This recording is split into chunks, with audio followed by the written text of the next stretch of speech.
Sir, can we interview you now? Okay, sir. Sorry, how do I call you, sir? Ma'am? MX? Okay. Your reaction, at least overnight lang, makakauwi kayo. Hindi po kayo nakastay over the weekend sa kulungan, sir?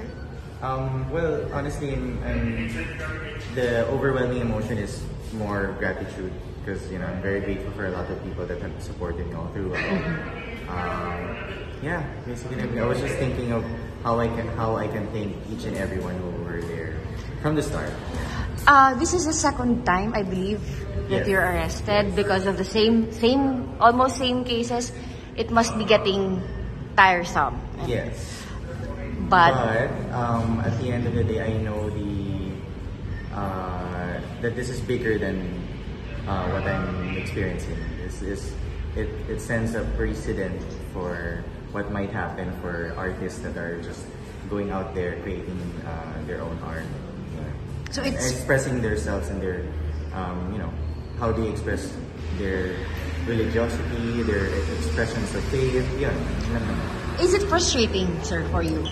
It is, but at the same time, I always go by what, I've been taught when I was young to always, what would Jesus do, basically? So, no matter how frustrating it can be, it always goes back to how would you treat people? And you treat people the same way you would, like how you love your neighbors.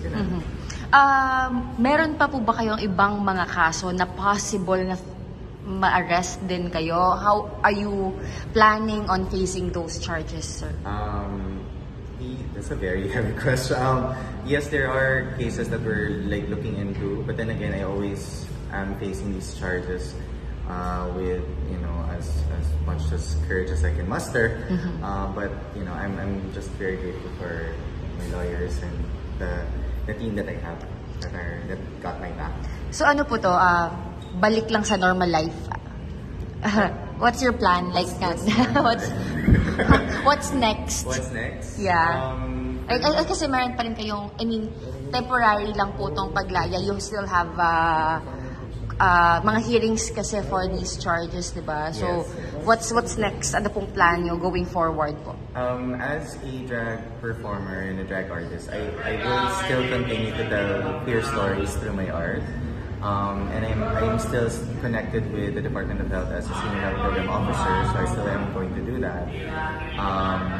So yeah, basically, you're right. I'm just going back to normal, if normal does exist, but yeah, and I always would just cling on to the hope that things will get better. Kasi I think yun naman yung kailangan panghawakan ng kahit sino man. Just cling on to the hope. Yun lang. Thank you po.